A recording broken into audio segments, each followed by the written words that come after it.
Welcome to the Doctor's Mentor Show. If you believe that medicine is an industry and not a profession, if you enjoy submitting complex reimbursement claims, or you would do another residency just for fun, be advised, you're about to be offended. You should probably leave now. All this talk about mentoring doctors is ridiculous. I thought doctors learned to do everything better than everyone else the first year of medical school. At least that's the way they act. If you love assisting patients with vitality breakthroughs, if the right to practice medicine without interference is important, and you want expert tips for practice freedom and profits to support your epic life, welcome aboard and prepare to be blown away. The Doctor's Mentor Show starts now. Here's your host, Dr. Lori Barr.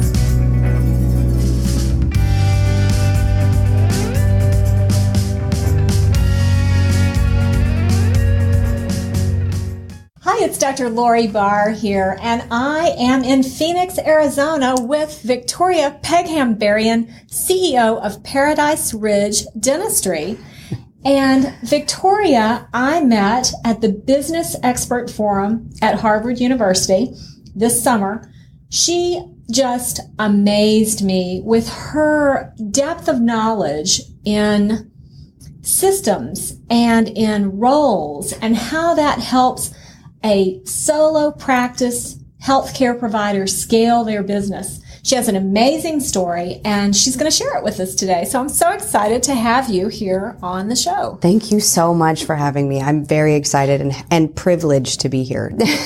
Before we get started, let me just tell you a little bit about her education.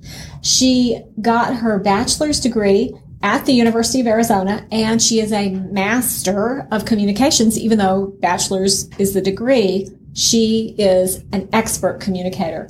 Her master's degree is in public administration, which is much more difficult than business administration. And why is that? You have no money to begin with. And then she made a career as a systems analyst with two major defense contractors in Germany before her husband, who is a dentist, retired from the military. Is that right? Did he retire? Retired from the military and started his own practice. And she is going to tell us about the adventure they had when he agreed to buy a practice and how they got their start as an S Corp. Legacy. Today's topic. About 10 years ago, my husband had come out of the military, and he had been a base commander in Germany, meaning the head honcho dentist. And he was used to that. So he got here and decided he did not want to work for someone. He wanted his own practice. He purchased his own practice, and within 2 weeks called me at home and said, "Honey, you need to come now. We're in trouble." And I came and figured out quickly that he had purchased a practice from, let's just say, some unsavory folks. And the total of the fraud was over $1.4 million. So it was a pretty ugly situation. And I knew nothing about dentistry at all, and much less insurance and how that works, or our systems database. Yeah. Wow. So that's where they started. So how many of us who are healthcare professionals have a wonderful spouse who wants to support us no matter what we need? And how many of us, they're the first person we call when we're in desperate trouble and need somebody to come quickly? I've been there. I know you have too. So here you were. How far in debt were y'all? Over $1.4 million. So $1.4 million in debt, and now your business has scaled to? It should do 3.5 this year. $3.5 million this year. Amazing growth over a 10-year period. And so what we're going to talk about today is taking a practice from phase 1 to phase 2 and how, what that takes to really get started at phase 1 and how to move to phase 2. So first, let's define what phase 1 is for a solo practice dentist, and then what phase 2 looks like, so people know what we're talking about. Okay. So phase 1 for the purposes of this is basically while you are starting out and getting your operations up and running. And it's primarily just the practitioner and one other person, which is typically a family member, because they are free. Especially in our case, we had negative income. And so I was a free employee. And at that point, there are three aspects that, from what I have gained, that I see as important. And they are learning the profession, in my case, dentistry, learning the database system that you need to run that business, and learning the insurance. Because in any kind of healthcare field, you need to know what the insurance, how that plays, and all of the players, and you have to have systems for all of that.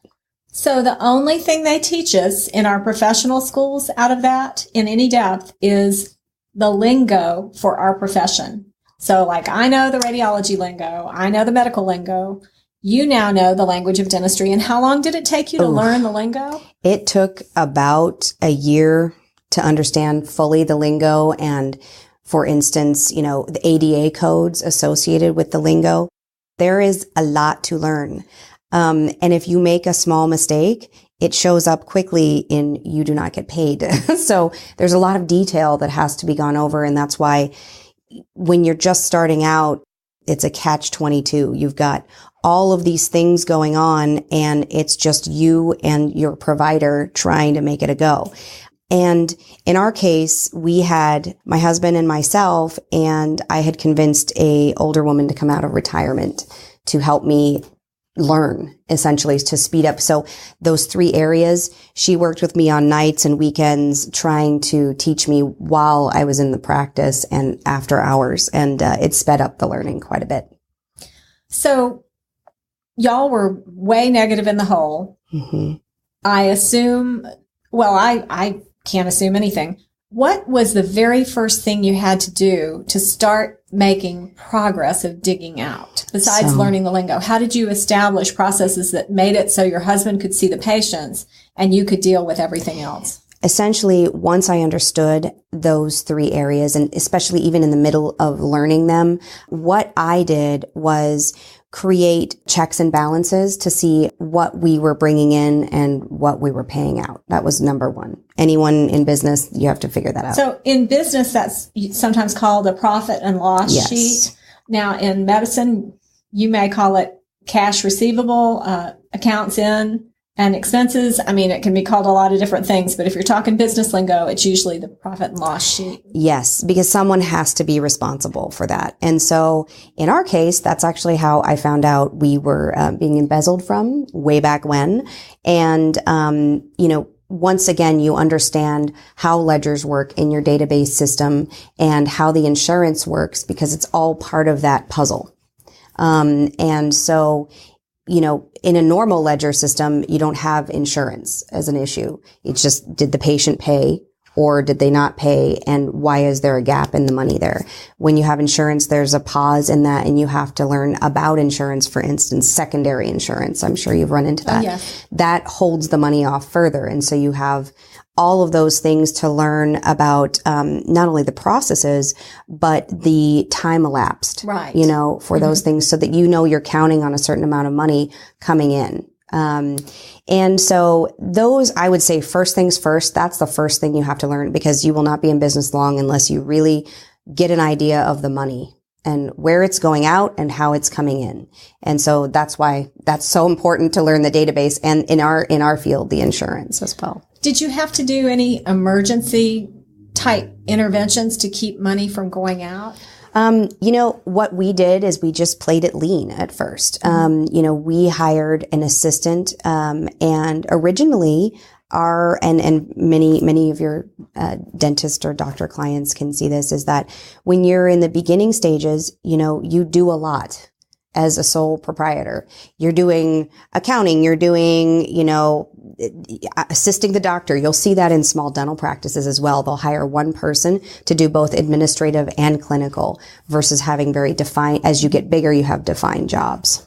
And I would say that nowadays, with all of the automated systems and electronic medical records and dental records, while it's kind of a hassle to get into a system, it does make it easier than ever for someone to start their practice and move through that process a little less painfully than maybe 10 years ago. Yes. Now there are several companies that, for instance, a CRM is a great investment, especially customer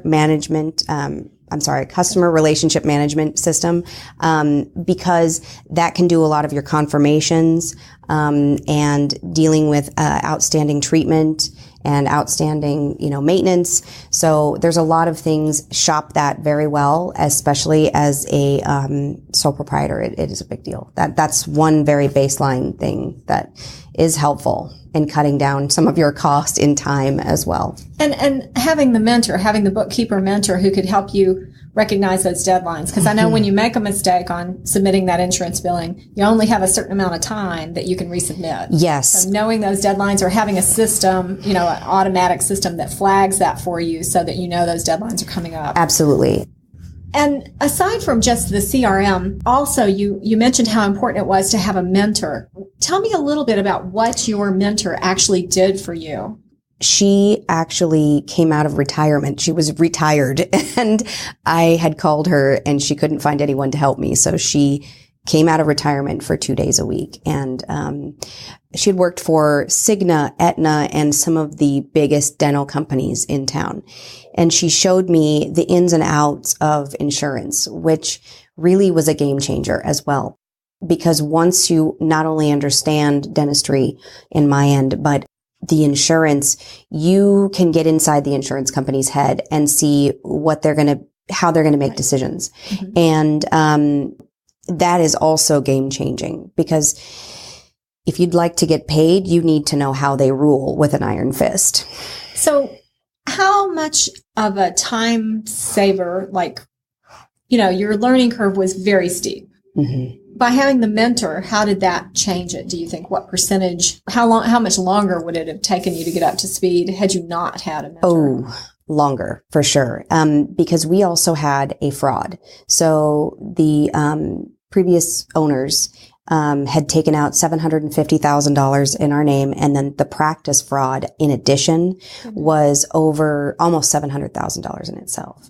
And so basically having her come on enabled me to do was to learn at a beginning, intermediate, and then advanced level. While she was doing some of the advanced level things to keep us up and running, I could learn to catch up.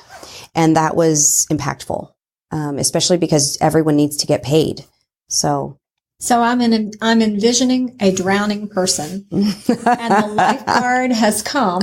Yes. And the lifeguard is making progress toward the shore while you're taking breaths and learning how to swim without panicking again.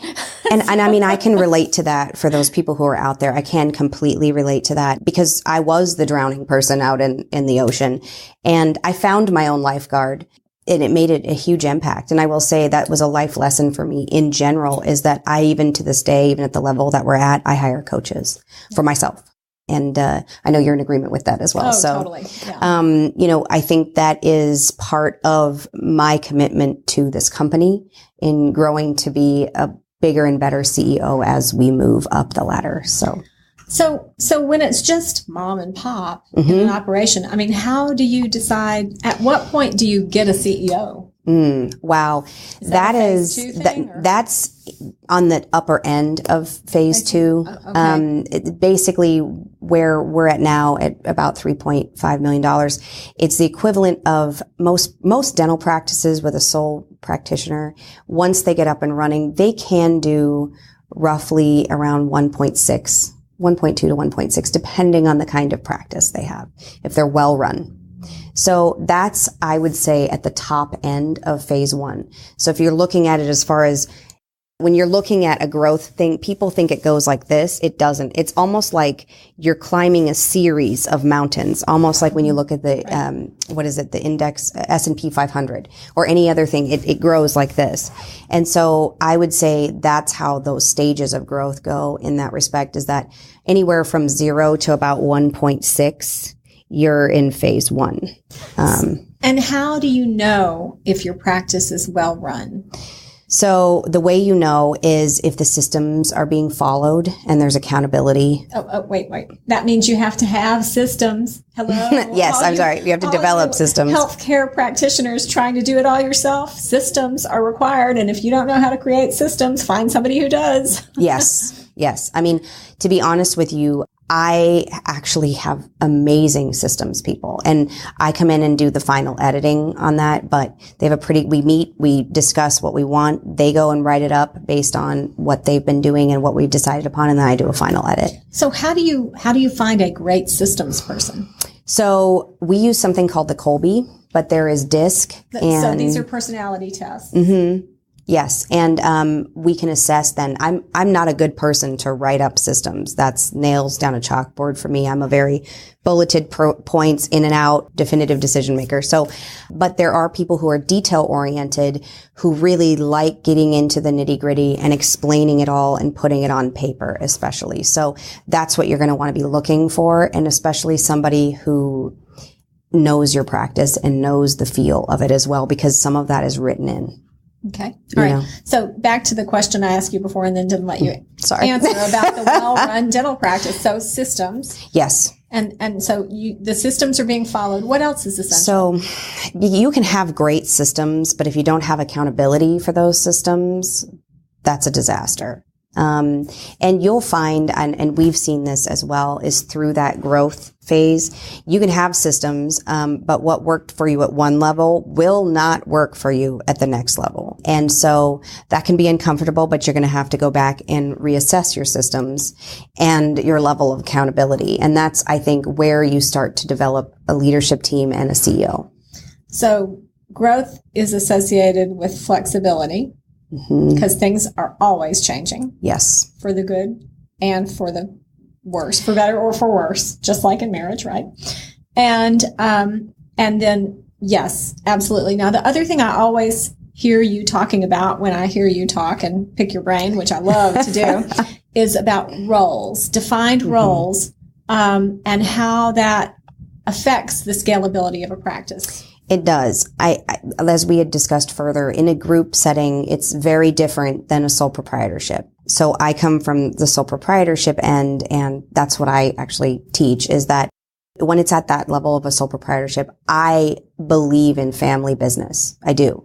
Where in a group setting, it's completely different. But in my area of things, the family business, the provider, the professional, they go to school to learn dentistry, chiropractic, medicine, radiology. Their mind isn't wrapped around and excelling at like business principles. I mean, it's almost like trying to fit a square peg into a round hole. That's just, they're out of their element. So why would you have someone who's amazing as a clinician be a business person?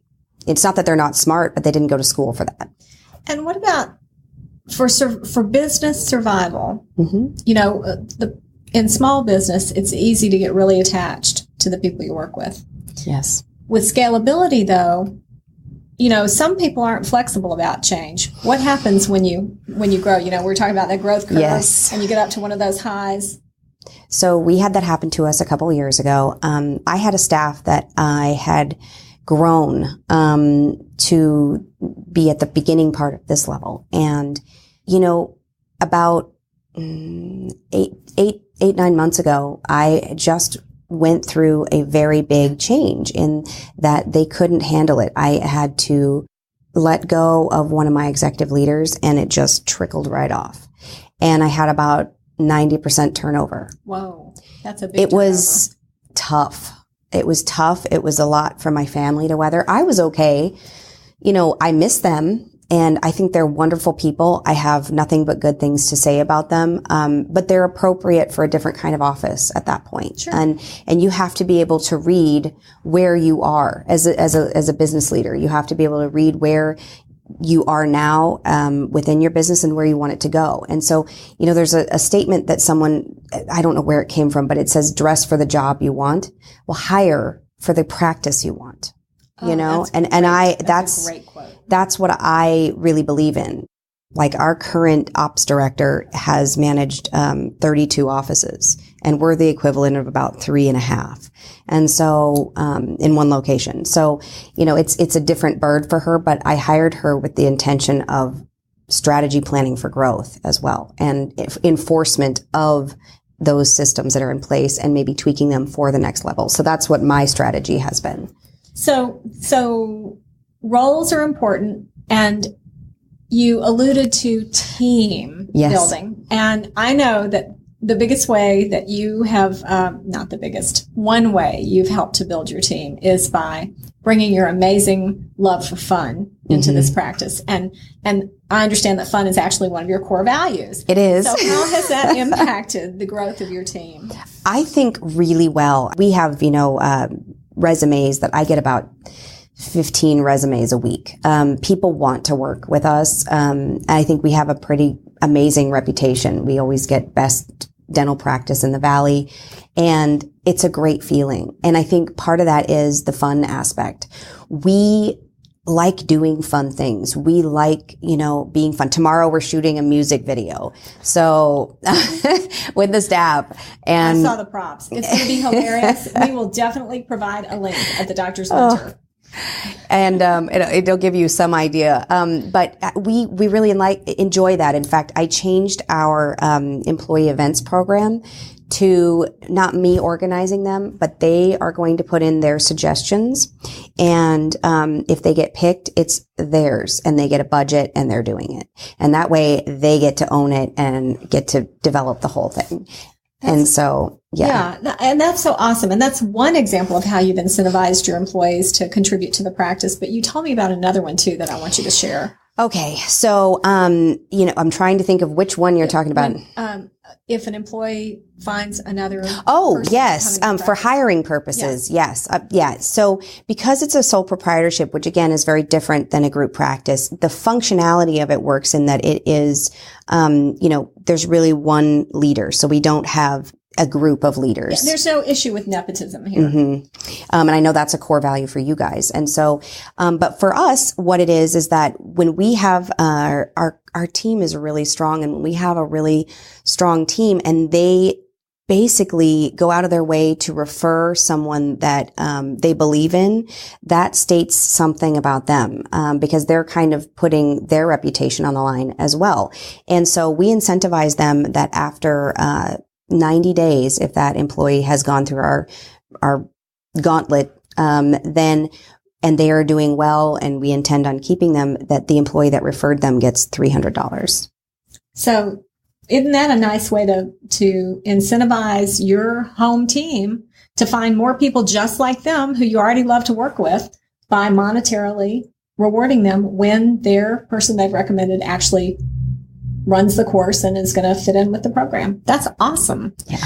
What other, I know we're going to wrap up here pretty quickly. What other big, just stick across the forehead things should the solo practitioner who's just starting out think about so that they really can see the light at the end of the tunnel, the hump up over the exponential growth phase that's so painful? And then, I will just say this.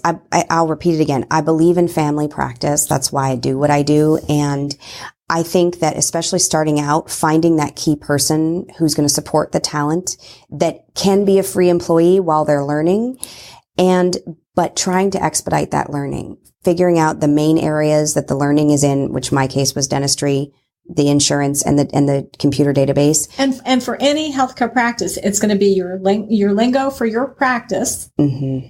It's going to be the database, and it's going to be how you're going to get paid, whether you're taking insurance or not, or whether you're dealing with the government for your payments. Yes. And so but finding a way to expedite that so that free employee turns into a valuable asset for your practice. That is what makes it. I didn't start out this way. So awesome. Yeah. And so once you grow past phase one, do you just leave it all behind? No.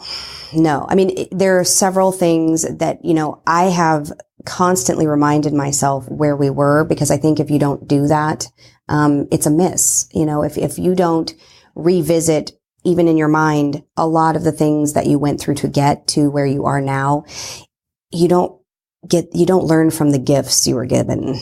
Now, in our practice, that's definitely a challenge because when we've had exponential growth, reminding new people of where we've been. How do you do that? So you have to tell your story. You have to have someone, if you can't do it, you need to have somebody assigned to tell the story, here and there, to either new people coming in or people who forget what, or weren't there for what that was like for the original owners and what they went through to get to this point and how grateful they are to be there. So what ways do your employees like to hear the story? My story is so dramatic that every time I tell it, because I tend to do it in quarterly trainings, and it may need to be assessed and done more often as part of an onboarding, which is one of the things we're looking at.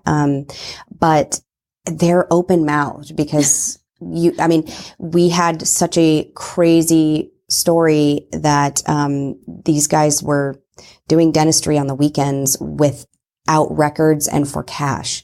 They were not dentists. And so that in my field, and I'm sure resonates with you, is just shocking. And that's just one piece of the pie that we had to deal with, in addition to the fraud and the slumlord and, Mm-hmm. And now look where she is, set to have $3 million. 3.5 this year. 3.5 million this year. CEO of this practice and scaling ever larger with very happy employees and not to mention amazingly happy patients. Absolutely. Absolutely. Yeah, no, it's such a blessing. Your next step. So any last parting gifts for the husband, wife, wife, the spousal team that's trying to make it? What would you? I would say that the baseline thing that you kind of said, hits home is really have defined roles. Know your roles. And as they grow and change, you may need to change that a little bit, but have them very defined with accountability structure as well, like you're requiring of your employees. Awesome. Well, This is just one podcast with Victoria. She's so amazing, and there's more to come. I can't share with you the juicy details of what she's creating right now. There's more to come. So make sure you check out all of the shows that Victoria is featured in. Thank you so much. Thank you. I'm very excited and pleased to be here. There's more to explore at thedoctorsmentor.com. Are you stopping at a hospital? Hello? Don't you know that hospitals are one of the sickest places on the planet? Don't touch anything in there and get out as fast as you can.